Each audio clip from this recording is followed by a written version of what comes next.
A milestone moment for a Pittsburgh icon. Malkin dusts it off. Right in front. Another chance. Backhand score! It's Brian Rust with the goal. Rarefied air to Hall of Fame career. 1,200 points for Evgeny Malkin.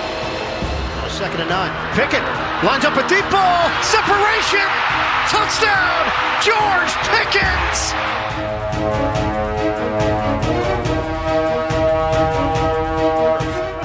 Welcome to another live edition of Pittsburgh Sportsline in the BPTV studio. Right here in the municipal building. You know where we're at, police stations across the way. They always are watching one of our co-hosts. We can't mention his name. No disclaimer. And I want to thank all of you for watching us on Comcast 21 and Verizon 32 in the Bethel Park and all the way from Nemacolin, Cranberry, and Wexford. For all of you on Comcast 21, you know you're special, and you're the only ones that can watch Pittsburgh Sportsline in Bethel Park on Comcast 21. So we'll move forward. Just got some news on our Facebook. You know, I checked their statistics, their algorithms. We had a high of 7,050, and I looked tonight, it was 6,999. So I go, thank you, Facebook, for all the negativity. You sound like my co-host, Smoking Jim, but we appreciate all those likes and knocking on the door at 7K again. So we'll get up to that battle. And I want to shout out to our Brazilian friend, Ryan Thomas. He liked our page, so he's actually 6,999. Wow. And he did that from Brazil, even though he can't speak Portuguese. Somehow he was on Facebook, and he liked us in English, as far as I know. But I'm Al Levine, the talking machine. We got Smoking Jim Frazier. We got Nick Callis sitting on the other side. We got Raging Mike Rodi. And we're going to do our show. We got our great promos. We're going to start those promos in 10 seconds right now.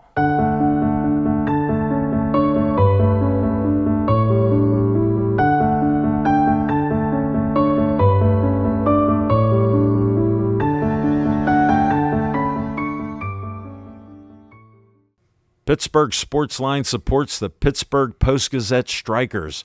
I worked there for 36 years. My former union, CWA PPMWS 14842, Pittsburgh Local Mailers Union number 22, is on strike.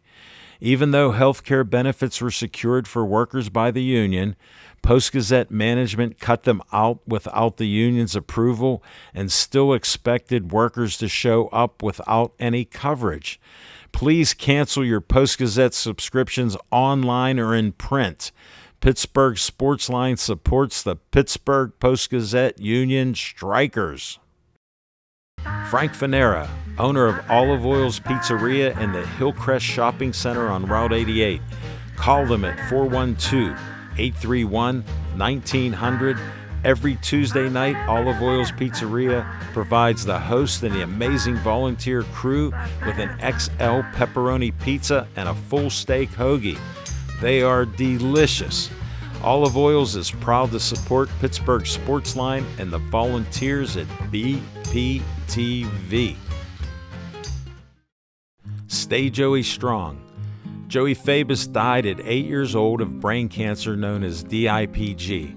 Since then, the family has come together with community members to create the Joey Fabus Childhood Cancer Foundation, a 501c3 nonprofit. Since being founded, they've raised over $100,000. Go to jfccf.org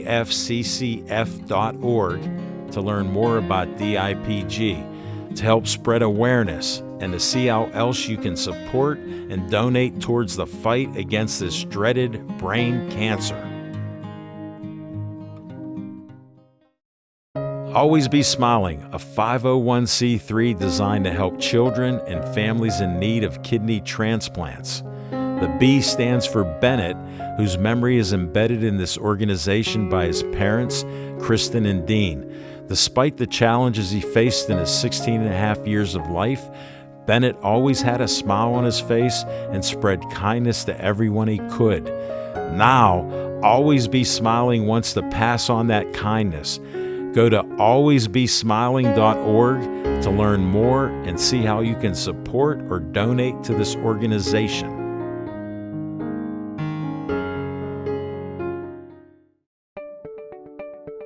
The Bethel Park Community Foundation has money for you. I'm Al Levine, trustee on the board of this great organization. The BPCF focuses on raising money to provide scholarships, grants, endowments, and more. Grant requests are available online from $100 to $5,000. You can also attend fundraisers or donate. Go to bpcf.org to get more information and to stay up to date on upcoming events.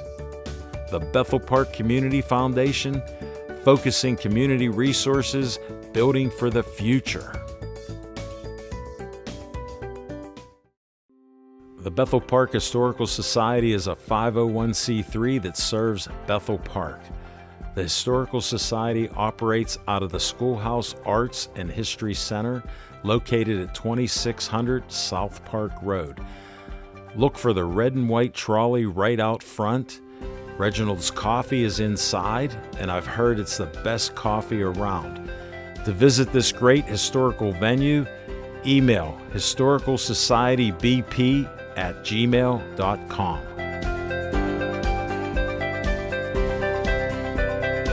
The Hillcrest Christian Academy yearbook team is looking to fundraise through advertising. They want to give students the ability to have full-color pages with everything they need to remember this chapter of their lives. If you're interested in supporting Hillcrest Christian Academy and capturing priceless moments and highlighting student achievement, please advertise with the yearbook team. Pricing is listed right here. Payments can be made directly to the Hillcrest Christian Academy School. For more information, send a message to their email. Alex Reed is in need of a kidney. 2 weeks after college graduation, Alex's kidneys failed. A gracious donor gave Alex 7 years of life, but now he needs another kidney. To learn more about becoming a donor for Alex, call 830-285-2140 or go to kidneysolutions.org. Zhang Taekwondo just opened a new location in the South Hills, along with its location in Wexford and its inclusion in the curriculum of Provident Charter School in Troy Hill. Zhang uses Taekwondo to teach its students confidence and self-discipline through physical fitness. Zhang is offering a 4-week special. You get a uniform and lessons for $30. If you mention the Talking Machine, Smokin' Jim, or VIP Nick, they'll give you a further discount. For more information, go to zhangtkd.com or call 724-934-9264. Whew. All right, we start with what's on your mind. So, Smokin' Jim, thanks for putting the ginger ale up. People love that ginger ale. Thanks, Al Levine, the Talking Machine. And if you want the green, Coming at you. you got to see Levine. Oh, Ooh, that's a high popper. look who caught it. I tell you what. I was a center. How did I catch it? That was a basket catch, too, like Clemente. But My hero. Fiction and Fact with Smokin' Jim's Almanac. If we don't have it, I got a stone cold lead pipe lock for NFL Defensive Player of the Year, and you'll all agree. One disclaimer. Everything that Smokin' Jim says is his own personal opinion, doesn't reflect Bethel Park You'll agree. or Pittsburgh Sportsline. So, in other words, right off the bat, I got to throw the disclaimer.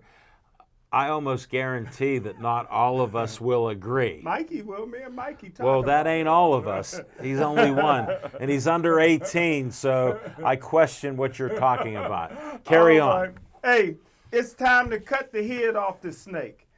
Deontay drops, and I've never in my life seen a guy walk on the football field, see a fumble, walk back, mill around, and get away with it. If I would have done that in college, my college coach would have benched me for at least a game. My high school coach never would have played me again. El Levine, the talking machine. The Divas started long time ago under Coach Tomlin. Emmanuel Sanders wanted out because the Young Money crew broke up. Mike Fast Yeah, but he Money couldn't Wallace. catch. Samuels couldn't catch a ball then. And now he made millions of dollars, had a good career. That's true. Mike Fast Money Wallace was gone. Emmanuel Easy Money Sanders. Antonio Cash Money Brown. Martavius Bryant came here. 6'5", 215 pounds, blazing speed, 94-yard touchdown catch his first year, 8 touchdowns. Second year, 84-yard touchdown catch. His third year, he was suspended because he tried to smoke a 100-yard blunt. El Levine, the talking machine. Juju Smith-Schuster tried to TikTok his way on every logo in the National Football League. Only team that Juju knew was Team TikTok, Team Twitter, and Team Twitch. Last but not least, Antonio Brown. I see it, and I was the only one, and you're a witness, El Levine, the talking machine. I said in 2016, when he taped and uploaded Mike Tomlin's post-game speech at Kansas City, I said, get rid of him. Get rid of him. Everybody says, no, it wasn't that co-signed bad. that. You co-signed with me. And what did the Steelers do? 2017, they made him the highest paid receiver in NFL history. Then El Levine, the talking machine, it all started. Started throwing furniture out his 14th floor apartment window and everything else. The guy rarely goes under 120 miles an hour. El Levine, NFL cancer is not curable. Get rid of Dropson right now. And that's what's on my mind. Smoking. Thank you, Johnny. I got one question for you. Thank Johnny. For what? For clapping. I got a question for you. You said your high school coach would have thrown you off the team. Yeah, well, he said wouldn't in have threw me college- off the team. He would never have played me again. Well, that's like throwing you off the team because Urkel would have got mad. Let me just put it this way. Our best player on my team when we were ranked 5th in the nation, USA Today, by the way, but our tight end was recruited by every Ivy League school. He had a full ride to Yale. He was a 4.2 student. We wasn't allowed to get hurt. First game of the season, he got hurt, had to be helped off the field. Next time he got on the field was senior day to walk across the field with his parents. Thank you for your We story. weren't allowed to get hurt, brother. And he was the best player on the team. To all of you that watch the show, you Best know, white player you on know the team. I'm a simple guy. I just want questions answered. So He was the best white player on the team, man. I was leading up to the question I was trying to get to. So his coach wouldn't have played him the rest of his career. And a white guy that was going to Yale came to Gateway for some unknown reason, except they paid parents to live there, even though it was a fake address. He tutored me. So now in college, he would have got suspended one game. At least, yeah. All right, well, I got to go. Who's the coach of the Steelers, and what did he do and say? Well, all I can say is No, he said, time will tell, or something like that. yeah, we'll hear what he says first. Well, if you're a coach, why wouldn't you, instead of hugging them and saying, we don't do that, why wouldn't you just suspend them? Well, I'm banned from the press conferences, but when With good used to reason. go, this is the question I would have asked him. Okay. I said, after George Pickens pouted, you invited him over your house for Thanksgiving. Yeah, they bragged What about time it. is Johnson coming for Christmas, or is he spending the night? Well, in other words, your former friend Mike Tomlin. I love him. We had some good times. Let the good times roll. Well, folks, you all heard no answer. My answer would have been, you're not starting next week. That's it. And I may see you at halftime to talk to you about it. And if you don't have anything called remorse, MEMORSE, That's how I then spell it. you could look it in the dictionary. And if you don't have any, you'll stay on the bench. Good point. And now we'll move on. I don't know if we go to Nick or we go to Mike. I'm coming. Go to Mike, actually. I was trying to help you out. All right, I'll See stay how on. he wants to argue with everything I say guiding the show? He's Sorry. proving my point. to all the fans of Nick, even the VIP and then the Harry Callis, I'm not trying to cause trouble with him, but you see how he's operating with me. We're going to Mike Rodi right now. It's a Pittsburgh Sportsline first. He's not wearing a hat. And yes, I was going to say that is due to my I had him one mother-in-law. up, yeah. My mother-in-law asking me numerous times not to wear a hat, and so out of respect and deep fondness and love, appreciation for her, I said, okay, one time. I never got along with my mother-in-law. I never knew you were married. I never knew you were married. This is a Pittsburgh Sportsline first. He admitted he was married. Hey, listen, back in 1997, John was there. First time I got invited to my in-laws' house back when I first started dating my wife. Okay. You got to understand, in my 20s, I was 29 when I met Diane. In my entire 20s, I lived on ragu and pizza bagels. Whoa. Attaboy. And a little bit of What mac a and step cheese. up, yeah. So I went over there and I got a homemade pasta, homemade meatballs, homemade this, homemade that, and I said, I got to marry her. You were in love. I got it. Your belly was I have full. no choice. I have to marry this woman. So Diane, thank you, I hope Teresa, you're not for all watching. So listen, here's what I would like That's to a great story, so carry on. I would like to lament, if I could, on not only what is the most difficult job in pro football, not even what is the most difficult job in pro sports. Okay. I will venture to say, based on the numbers, the most difficult job possibly on earth. Whoa. How many are there more of? Great, awesome, healing neurosurgeons or people who can play quarterback effectively in the NFL? Good point. Neurosurgeons. Way more neurosurgeons. Thousands. And the NFL has really got a bad product on the field right now. That Mediocre. game last night, not even mediocre. Look at last night's game. Awful. If you lose Except a quarterback for in Dobbs, this only league, 4 interceptions. yeah, if you lose your quarterback in this league, you're done. This league has become way too dependent on one position, on the quarterback. Way too overly dependent on it. And if somebody goes down, you're done. You're dead. There's not even enough guys to be starters, much less backups. Yeah. Bengals done. Browns done. Vikings done. Name anybody else who lost their quarterback. Have no chance. Well, I got 2 for you that didn't lose a quarterback.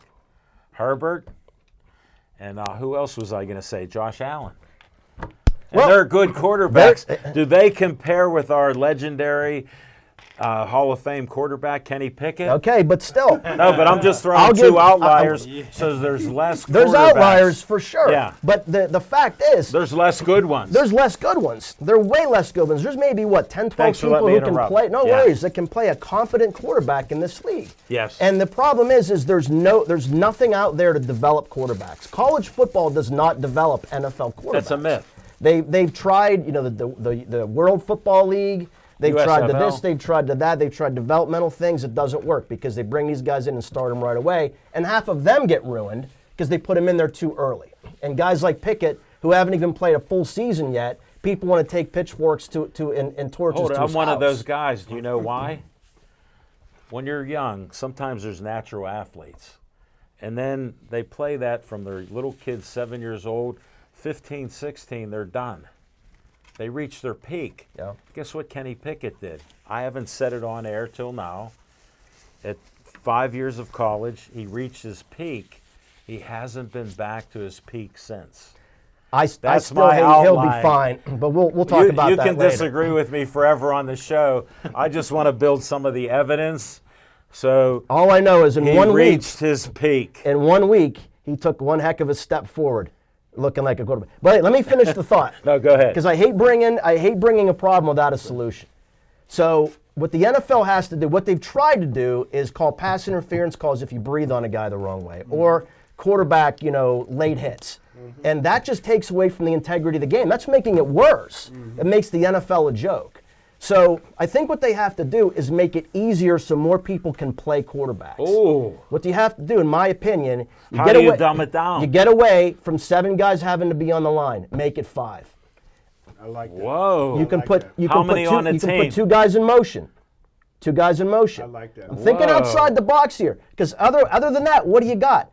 You got a bunch of crap on the field right now. It is not a good product. It's awful. And put a Why don't flag you on go it. Put a flag on here, it. using your logic, Why don't you go to 7-on-7 teams? No, I'm not saying that. I don't think you have to go that radical. What I'm saying wanna is, get listen, radical. what I'm saying is that it's more feasible to make it easier to play quarterback than it is to get more quarterbacks. That's Pure and good simple. sense, yeah. Well, the problem with the quarterbacks in the NFL is real simple. Too many black quarterbacks. Clean it up. Look, I don't, it's just, guys, it's too difficult. I would even say allow left tackles and right tackles to hook, not grab, to hook. Yeah. Allow anything to let the quarterback play quarterback, because we all know it's a split-second decision. One more half second a lot of these guys can get is going to make 3 or 4 more good quarterbacks, right? Just little nuanced things like that, in my opinion, will go a significantly long. Will hurt the integrity of the game much less than having a guy running towards a quarterback. I can't hit him low, I can't hit him high, what am I going to do? And then it's a 15-yard penalty, and it ruins the game. So something should be done. That's my opinion. What should be done, something to help make more quarterbacks, because you're not going to develop more of them. You're just not. No, thank you. Thank you very much. Sorry to interrupt you a little bit. No, you're good. It's a hot subject with me, and there are things that need changed. And when I grew up, it took 3 to 5 years. And I'm ancient. I was born in 56. 3 to 5 years for a college kid, great college kid, to become a pro quarterback. That's right. They all sat. Some of the best. Yeah. Just read the history. So how did Bradshaw. it change? Yeah. 4 or 5 years? He got benched. He started his first year. He got benched. He got benched. Yeah. And look who replaced him. Look at Aaron Rodgers. Took He 4 sat for years 3. to bench Bradshaw.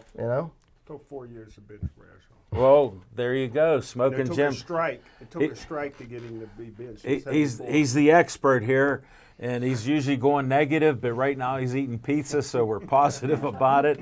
No, thanks for your points. We can continue this on air, off air, or whenever. They're great points, and I appreciate you thinking outside the box, because you got 32 billionaires that don't want you to think anywhere.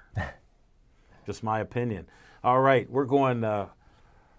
What's on your mind, Nick Callis, besides the drama with getting the show on air and what, we're on Facebook now? We're on Facebook, so we're doing it the old-fashioned way, right? We got the phone out and on a tripod. So, hi, Facebook people, and then hi, television people. Good to see y'all. Yeah, I'm stressed, and now I got to collect my thoughts. I am going to talk about the Steelers a little bit later because I despise Deontay Johnson. Really, no. I put out a post on X just to see. Why not just unfollow Deontay Johnson? Everybody, let's just unfollow him. Let's get rid of him. Let's hold it. What are say you heck with on? him. What are you on? First of all. So I am on X, Facebook, and Instagram. So. Well, I'm not on the stuff you're talking about except Facebook. So I don't care about Twitter and all you guys on there that believe it's all truthful. Well, 133,000 some people do care about what Deontay Johnson has to say, because they follow him. And I'm just... My interruption is, they talked about the dumbing down of America. It's been complete for years, and he's proving all of my points that I've made for 25 years. So carry on. What's my point, though? Your point is you're always right. You're trying to correct me. I'm not correcting anybody.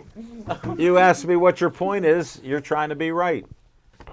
So I'm worried about you. We're having some He's fun stressed here. enough, man. I can't handle it. I can't handle We it. have a new friend of ours. Some people are trying to watch us. Yeah, let me get this. Yeah, everybody watching, thanks. Vic Foster, a new friend of mine I met through Roland Lazaro, told him to watch our show. He said it's not on, but we're on Facebook now, Vic. So thank you for watching. We'll try to get a little serious. We never let facts get in the way of our opinions. So I just wanted to put that out for new people and old people that have been here. And I'm a bit feisty tonight because I got told a few different things that we wouldn't be on air than we were and had a talk. So we're carrying on. We're waiting with bated breath to hear what else Nick Callis has to say. Sir. Bated breath. Very good. But, Yes. yeah, I mean, sometimes I feel like if we just, all unfollow Deontay Johnson, we'll all be happier and we won't have to worry about the excuses he makes or the fact that he won't let us reply to his stuff. My goal is to get blocked by some of these people on socials as well. I mean, Eddie Faulkner already blocked a few of my colleagues at the Fan before he even called the game or worked with the offense in a game on Sunday. So that's interesting. Social media is just bad. I've talked about it before on this show. It's all just nuts. And then I realized some people are new, so just carry on. And then I realized why we're not going to all unfollow Deontay Johnson, because we as Pittsburgh fans may be frustrated, but think about how entertaining he is to every other NFL fan base or every other football fan in America. I mean, the dude got exposed. I mean, how do you do that? And I want to save that for what's for the VIP segment, where I give an extended opinion on him and how that's apparently going to be handled. But yeah, I mean, it's all about the attention for a lot of these people, and Deontay Johnson likes attention, and I don't necessarily like that. I mean, he's talking, I guess, trying to defend himself, but he's doing it in really confusing ways, and I think that's intentional. But I just find it humorous, though, that these people block media members just because they think that we're gonna disrupt their lives. I don't know why they're even paying attention to the accounts in the first place, which is why I guess what's on my mind is that social media is a madhouse. It's all crazy, and Twitter, and we'll now call it X, is just the endless rage machine. So that's what's on my mind. Nick, I got to do a disclaimer on this one. I didn't think I'd have to do it with Nick. I've been kidding around, and I'm a bit sarcastic. He's been promoted to our social media director. So everything he said. No, not just Sportsline. It's the whole municipality I represent. That's what I'm getting at. So you lost me about why people should do this or do that on social media. I got hired because I understand the system. I can't change people's tendencies. I can just wait, explain. hold it. Time out right there. I never, ever wanted to control anybody. So you think and feel whatever you want. You can disagree with me 110% using a sports metaphor. Look up metaphor. So what you're saying, Nick, is social media, and you're saying you don't understand why people want to like certain people. No, you of all people know exactly why they do. No, I just said and what you try to put out there. I'm just saying that. I just said people follow Deontay Johnson because they're NFL fans, and he's entertaining. The fact that he didn't run after that football when it got fumbled is entertaining. The fact that he did not touch the defender with his arms to try to block him and just kind of glanced at the play before turning around. That's why people follow him. He is entertaining. We as Pittsburgh fans are frustrated because we need him to win at this point. Receivers are not coming to plenty right now on the Steelers. But for every other NFL fan base, they're laughing at him. They're like, "This is funny," and your defense of yourself is laughable. That's why they're following him. I think not everybody that follows him is a Pittsburgh Steelers fan, and that's really the fun of it. That's why, because he's entertaining. Nick, I don't want to follow him, nor would I ever think of it. But we used to call guys, I'm bringing old words up, believe me, I'm 67. We called people like him a hot dog or a prima donna. Sure. Yeah. So he's perfect for that. Indeed. And all the people that are small-minded like that want to do your social media thing with him for the NFL and Steelers and whatever, that's on them. It's not on us. We're trying to talk about what we see as sports and what's right or wrong. First of all, to interrupt what you're saying before I get into my little thing here, you have a coach. When I was growing up, coaches would tell you what to do and how to play, and when you made a mistake, you got yelled at. When you didn't give 100% effort, you got yelled at and taken out of the game. Mm-hmm. Even if you thought you did your best thing blocking, running, or whatever else, guess what? You got yelled at and pulled out of the game. Well, I'm going to talk about... What do you think would happen now? And if you talk about it later, I just had to bring that up because we have something like coaches, we have owners, so they're letting them get away with this. Mm-hmm. So all the people can pump up social media. I can't respond, but I want to, but I'm going to get Well, there. I wanted to tease you with it, so... What are you teasing? You're going to be... Well, no, you're going to be talking some more. You're teasing it for me. Yes. That's bold, Al. That is bold. You know what? It's great being a host on a show. It took a while to walk him around the block because he's trying to assert me and tease something. So I put the reversal on him without psychological warfare. and I got a tease in for him. Stay tuned. Maybe I wanted you to reverse me reversing you. You weren't even at me. that level. No. You missed it on the first step because your jaw dropped. There's a physical aspect. All right, we're going to go to mine, but first, we got a lot of folks we've been delaying. Teresa, I got to give you the compliment. She said, I taught Mike Rodi everything he knows about cooking and sports. You're welcome. She did. We salute you. And you have a nice daughter, too. And a grandson and a son. They're all here. And Brandy, who doesn't watch sports. Hello from Ralph. That's my man. Ralph's there. You always say that, so we're wondering how much he pays you. Jeez. Paul Haley says y'all can put a photo of Smokin' Jim in a tux with a sign. Technical difficulties. Coming for our Coliseum Combat Zone, April 27th. Yes. Smokin' Jim got a black tie tux with a black top hat rented. He'll be there. Brandy said a few different things with the ceiling and what we heard, and then she said, there we go. It's fixed now. You saw the ceiling because we were doing the sponsors on Well, TV. I'm doing what they watched live, Right. so we covered that. Nick, always thanks for giving us the truth and the points of things. Indeed. The facts are important. Paul Haley, good point on Johnson Smokin' Jim. He stood there and looked at the fumble and said, not in my job description. That reminds me of an old-time show called Chico and the Man. Chico always said, not my job. You can look it up on some Google. All right. Mean Joe Green would have ripped his. Brandy head off has on a the field. question for Smokin' Jim. Now, she's not a sports What's her lady. name? Brandy, it's, Brandy. you know Michael? That's my man. No, that's her son. Okay. That's You know That's Johnny? Johnny. You pointed That's, my man. that's her husband. She goes, what is Smokin' Jim eating? A little bit of everything. Brandy goes, food I can talk about. All right, we got that clarified. Charlene Thomas is watching. We appreciate it. Sarah Webb Newts is watching. Brandy says he talked about you earlier if you heard. I don't know what that was about, Brandy. Robert Kasek's watching.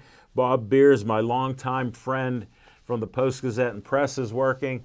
How about I go to a local bar and restaurant called Gill's Cafe, and I'm in there, and a gentleman, JR, says about the Post-Gazette, and I interrupt him because, you know, I like to talk, and I go, I only worked 36 years at the Post-Gazette in the mailing room. How about his wife sitting next to me at a table? She goes, do you know Bob Beers and Luann? I said, that's one of my best friends from the Press and Post-Gazette. I know Luann and their family. And they go, we're going to see him tonight. So I said, when you tune in, tell them that I said hello to both of them and their family. So what a small world. Jane Leffler said, she said, Teresa, you did a great job. Sujit Gavitt, they're watching. All right, what's on my mind? I almost forgot. We saw a Steeler game, and I want to just first preface this with, I'm happy with the W. I'm not happy with the loss, but some of the games I watched this year I thought were losses, so it's been tough to watch. And before the game, I knew the average points were 16.5 a game. And I know we fired Canada, and then we hired Faulkner and Sullivan. Instead of firing one coach and getting one replacement, we fired one coach, and we got two replacements. Sullivan's calling plays, and Faulkner's the OC. So what happened to the quarterback coach and the other assistant that they left? So in other words, this was a cost-saving move by the Steelers. And what did we get? Everybody's so excited. I always love to see Monday morning when the Steelers win. There's a whole great attitude in Pittsburgh in general, and they're all happy. And I'm looking at it. I watched the game. I didn't know Kenny Pickett could see the middle of the field. I was stunned. How many passes? First one's 25 yards to Firemouth. He just came back last week, didn't do that well, but they were excited we had a tight end again. Well, we have a big horse, Washington, who's blocking, and he can catch a ball once in a while and drag 8 people with him, but that's another story. So I watch all these passes. End of the game, we win somehow. It's a miracle. And I'm thinking we're averaging 16.5 points a game. And we didn't even do that. So I think, what's O Canada saying? He goes, you didn't change a thing, and you scored less than when I was there. So what are we going to do the rest of the season? We're 7-4. The next 2 games, if we don't win, I'm going to stop watching the Steelers. Yeah. Just had to put that out there. So we got to move out to a couple other things. I don't know the time. We got probably less than 20 minutes. So we're going to go with Fiction and Fact and Smoking Jim's Almanac in 10 seconds.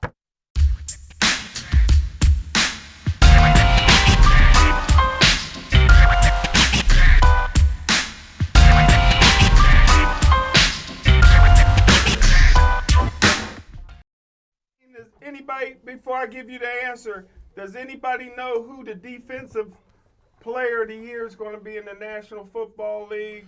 Joey Boom, Porter. Boom, boom, boom. Nope. Joey Garrett. Porter. Huh? Myles Garrett? Nope. Not Myles Garrett or T.J. Watt. And it's, you guys will all agree with me when I say No, this. we disclaim that. You don't have to do all of this. No, we disagree already. The disclaimer is he represents himself. He can't lie his way out of this one. Give me a The team. defensive Give us player, a team. the defensive player of the year in the National Football League is also going to be the defensive rookie of the year. 5 touchdowns on interceptions. Oh, yeah. Record, and did it on Thanksgiving Day. So Yeah. it's all locked up. Rookie of the year and defensive player of the year. Black cornerback. You can't mention his name? Huh? Black cornerback. I think it's Bland for Dallas Cowboys. Yeah, it is incredible. Anyhow, I even saw a special on him, to interrupt you. They showed his high school senior year. He ran back 2 pick sixes, and he didn't do it in college. wow, he went from Sacramento State across the street to Fresno. But anyhow, Al Levine, the talking machine, a friend of mine, is up for the Boxing Hall of Fame. They passed him by quite a few times, but he got a good chance here. Michael Moore, you guys know him, former heavyweight champion of the world. I've known Michael since he was 12 years old. I got a question for our fans. Yes, sir. Who knocked him out? I'll get to that. And he became the oldest boxing champion in history. You're on page 2. I'm still on the first paragraph. Well, I'm used to playing checkers, and he plays tiddlywinks pretty good. That's it. He's Chinese checkers. He beat me once. He's from Menneson. He's from Menneson, Yes. but he boxed at his grandfather's gym in Charleroi. You know, when he was 16 years old, I thought he was as good as any fighter in the world. I thought he was going to go to the Olympics, but he decided to turn pro. He moved to Detroit. He won and money. boxed out of the Kronk gym for Emmanuel Stewart. Quickly became We the all second know about best. Kronk. Quickly became the second best boxer in the history of the Kronk gym behind Thomas the Hitman Hearns. He beat Evander Holyfield to win the heavyweight championship of the world. But in my opinion, and we're friends, but I would rate him borderline Hall of Famer because he did get knocked out by a 46-year-old George Foreman that looked like he hit him with a Foreman grill upside his head. And David Tua knocked him out in 30 seconds. But I would give him my vote for the Hall of Fame because of what he did as a light heavyweight. He went Whoa. 24-0 with 24 knockouts. He was a world light heavyweight champion, and he reminded me of Joe Louis at 175 pounds. So, Al Levine, the talking machine, because of light heavyweight, I would give him my vote for the Hall of Fame. Good luck, Michael Moore. And that's what's fiction and fact from Smoking Jim's Almanac. Know him since he was 12, since he was 2 years younger than Mikey. Smoking Jim, we didn't cover anything else you said or before, but he got your vote for Hall of Fame. Yeah. All right. Another local guy, Smoking Jim's for, and then sometimes against. Although we was at the same, Here we go. We was at the same bar in Charleroi when he got into a fight. Who won? I told the guy Michael had enough. Woo!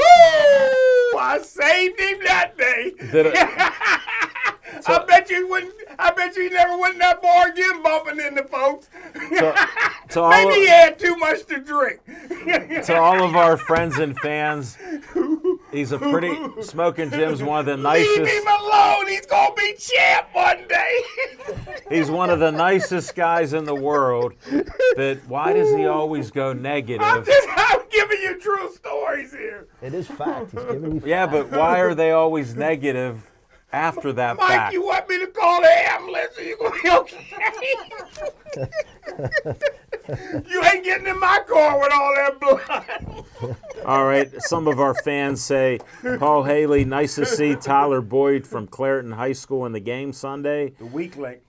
Boswell, Paul Haley, Boswell scored 10 points of our 16 on Sunday. Ann Harder guessed TJ. Rachel Merja, Frank Merja's mother's watching the show, so we salute you. Frank Mann is watching. Thank you for watching us. All right, where do we go next? All right, that's VIP time. Hey. Let's go to Nick Callis. 10 seconds, folks.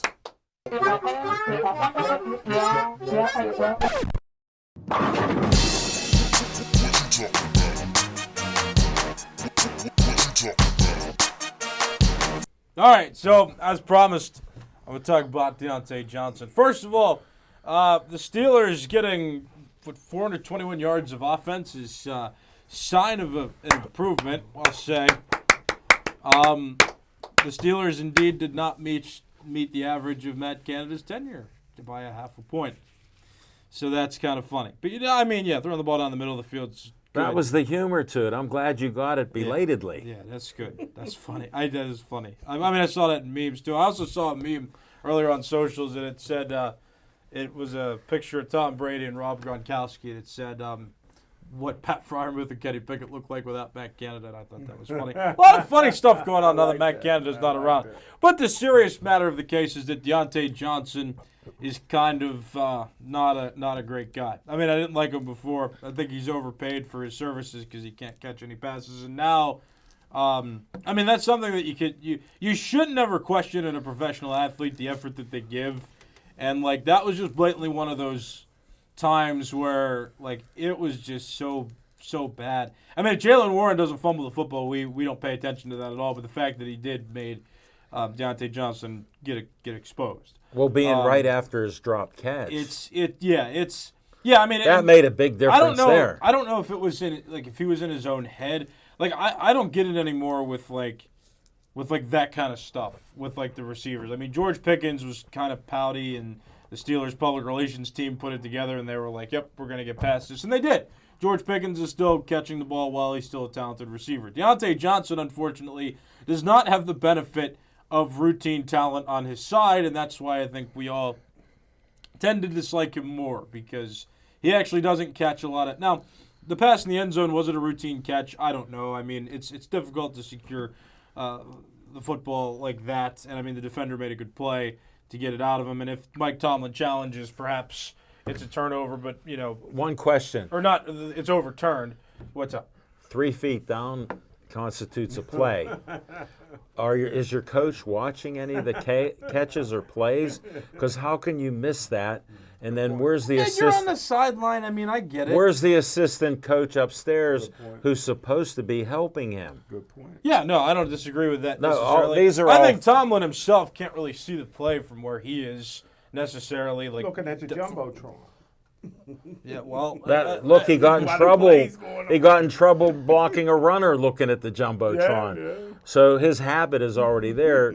You just got to watch a little closer yourself. now You missed that. With Mike Tomlin, though, and Mike Tomlin talked about it today too. And I tend to not like some of the things Mike Tomlin says in other cases.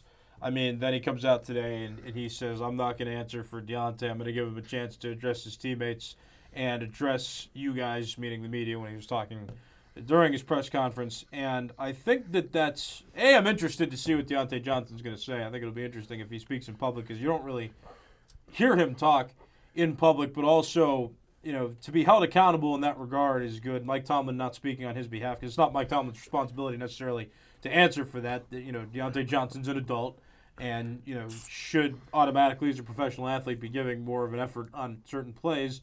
So I like Mike Tomlin's answer in that case. I get frustrated when he plays arrogant and says that he just fed us sound bites because that's fun and that's what, good. But I mean, in other cases though, he comes out and he addresses situations well. Now winning cures all, and they're still winning.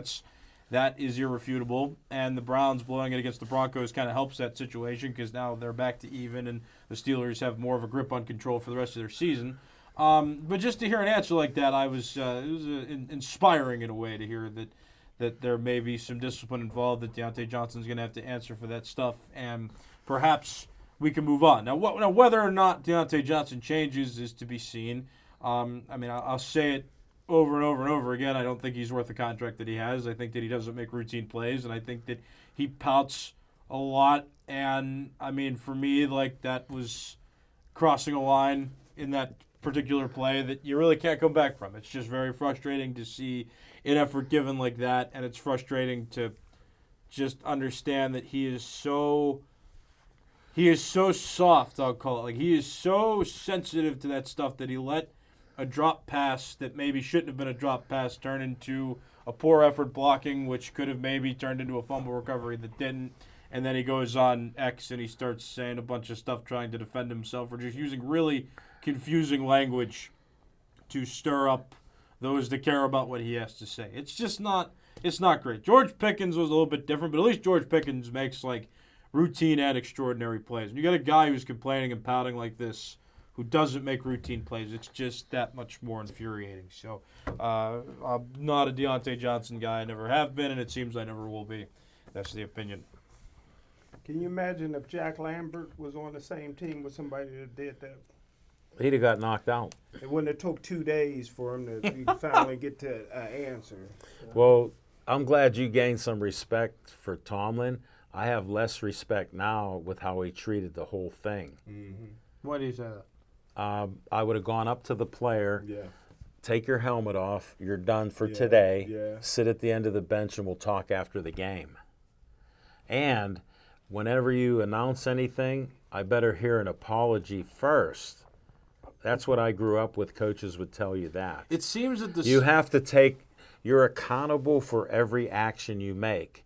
He isn't. The problem is that the fans in general care more about winning, I think, than that. And now, if the Steelers would have lost, you got a whole different story here. The matter of fact is that Tomlin knows this, I believe, and everybody knows this. The Steelers don't have the wide receiver depth. And while Deontay Johnson isn't good at routine plays, he still makes certain plays, and he's a threat enough to the defense that he can help them beat teams. That's why he wasn't set. Smoking Jim brought up something earlier. It's called the Big C. You have cancer in there. Tomlin's feeding the cancer to make it worse. I don't see, but how much of a cancer is a cancer if they're winning games? That's the whole problem. If they're not winning games and the attitude's like this, everybody's people are getting cut. More coaches may be getting fired. How about in 3 weeks when they lose a game? What are you going to say then? I'll say that they're 10 'Cause and we'll 10 be- and 4. They're Yeah, 10 and 5. no, but then that means none of what we're talking about means anything. So that's why I'm still against Tomlin. I feel worse about him now, even if he wasn't as arrogant as you think he was. He could have handled this and we wouldn't talk about it again, because Deontay would know where he stands. Yeah. With your philosophy and what people want to see and do. The people want to see the wins. Well, then, and unfortunately, then let him act like an immature diva, prima donna, hot dog, whatever you want to call him. They could have a better wide receiver core and win more games in the future is kind of my point. Right now, though, they seem to need him to win.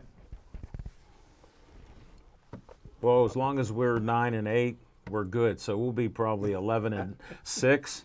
So we'll be all so happy. Nick, they can do whatever they want on the field because we're winners. All right, let's go to Ragin' Rodi time.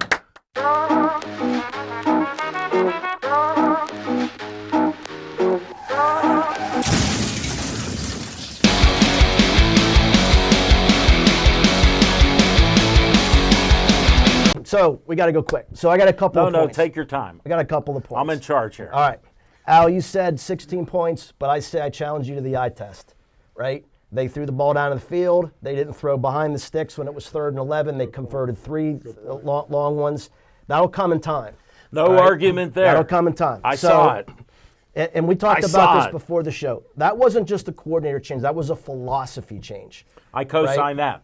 Total philosophy change. And it kind of makes me wonder where that came from. I know you don't agree. I think that came from Rodi. I know you guys talked about that last week, who made this decision. I think that came from up above. It said we're changing everything. They didn't install a new offense in 3 days. It's impossible, right? They called the same plays, and they said, tell this kid to stop worrying about throwing interceptions. Tell him to get down the field. He's the #1 draft pick. Enough of this crap. And I think that's what happened. That was the change of philosophy that came from on high. And I know Tomlin said, that was my decision, my decision. I don't have a problem with them lying about that. I've been in a situation where my boss has told me to tell other people down below me something I didn't agree with. Yeah. I didn't say to everybody, hey, I don't agree with those idiots, but I'm doing it anyway, okay? That's maybe a little white lie, but that's effective management. Let me that's protect credible you here. management. You're getting paid by them to do your job. So is Tomlin, but he can't get fired. You could be fired if you did that. Think about Hey, that would jeopardize your job. Just to throw This a is little. the first in-season change since 51, something like that? 41. I think all bets are off numbers. as far, I personally think Rooney sat down with Mr. Tomlin and said, here's what's going to happen. You're on the hot seat, big time. And I think that's why it was such a radical change. But that's just me. I could be wrong. So, and listen, as far as Deontay Johnson, trust me, every team has these guys. They're Every all prima team. donnas, You can't. yeah. This is the NFL. It's the pros. You don't bench guys. You coach them. You figure out a way to do it. Because at the end of the day, you're right, Nick. It's about winning, right? You start benching all these guys, all of a sudden you're going to have to get the popcorn vendor to come in and play receiver. Every team has them, so they just have to deal with them. Hines Ward, Hall of Fame. He's a finalist. He deserves it. Talk about eye test. He may not have the most eye-popping numbers, but nobody played harder. Talk about a guy who didn't play hard, Deontay Johnson. Can you see Hines Ward ever doing that? No friggin' way. That guy gave 150,000% on every play, whether it was running, passing, whatever he did.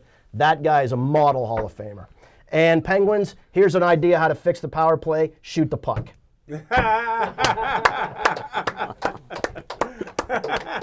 Thank you very much. And one more thing. 2 minutes to go before the hour. It was a mess. Awesome job by you. Pressure makes diamonds. Good job, Nick. Thank you. That's why I don't worry. You see how calm I was? I disagree on the Rooney thing. We may not go to On Location. We're going to run it out because Rooney has been more of a guy that saw what his great dad did, and he's a lawyer, so he has the business sense because of the Rooney's third generation. In normal times, third generation's a failure of business. He didn't want to be like the rest across the country. So he had to change a couple things, but Tomlin set you up and everybody else. He hired a scapegoat for $500,000 who had a terrible resume. You can give me all the stuff. I'm talking about a half-point difference. What's it matter except we won all those games with Canada? We just won with the duo now. So I'm all in on the Steelers. They're going to go to the playoffs and lose in the first round. I guarantee it. So I want to see somebody prove me wrong. And all this other stuff, we're still going to have players to deal with. We're going to have arrogance of Tomlin. And Mr. Rooney's, guess what, still a billionaire. And what's the one thing that cancer does is spread. So if you have that cancer, if you don't cut it out, other players will start doing it. Chase Claypool was a good receiver as a rookie, 11 touchdown passes. 5 years later, he only got 13, only made 2 touchdowns in the last 4 years. Sometimes all you can do with cancer is medicate it, put radiation on it. Belichick cut it out and Brady sometimes. didn't have that problem when they was winning championships. Look at Belichick bringing up the cheater. We're out of time. What's he done? We're out of time. What's he done We're with out of Brady gone? And a shout out to Kathy Frost, the graduate with Smoking Jim Frazier from Gateway. My Please girl. stay Joey strong.